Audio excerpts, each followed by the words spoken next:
नमस्कार साथियों, जैसा कि आप इस समय देख रहे होंगे कि जो पीसीओएस था, जिसको अपन पॉलीसिस्टिक ओवेरियन सिंड्रोम कह रहे थे, उसका नाम बदलकर अभी पीएमओएस रख दिया गया है। Poly endocrine metabolic ovarian syndrome. Actual में पहली चीज एक ये थी कि जो पीसीओएस जो नाम रखा गया था, वो तो पता था कि ये चीज ओवरी में हो रही है, मल्टीपल सिस्ट जो है ओवरी में बन रहे हैं।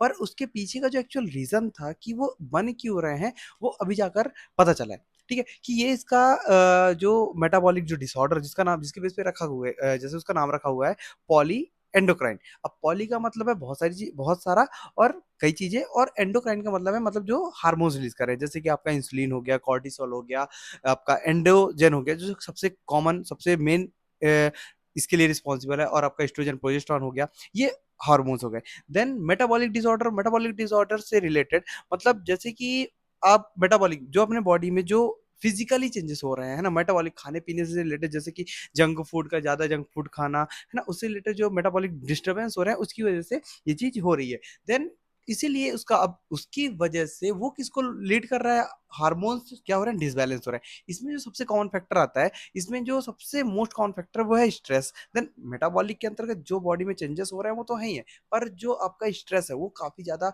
इन्फ्लुएंस होने की वजह से वो चीज डिस्टर्ब हो रही है, जिसकी वजह से ओवरी में मल्टीपल छोटे छोटे सिस्ट, क्योंकि वो होता क्या है इसपे कि जो फॉलिकल्स हैं वो मैच्योर हो पाते हैं पर वो रिलीज नहीं हो पाते, जिसकी वजह से कई बार जो अगर आप इसमें आप साइकिल की बात करें तो एमेनोरिया देखने मिल सकता है, absence of cycle long durable 2 महीने 3 महीने जो मेंसेस अब्सेंट रहते हैं, वो इसके सिम्टम्स के अंतर्गत आ जाते हैं। इसीलिए इसका नाम अभी जाकर पीसीओएस की जगह अभी रख दिया गया है poly endocrine metabolic ovarian syndrome.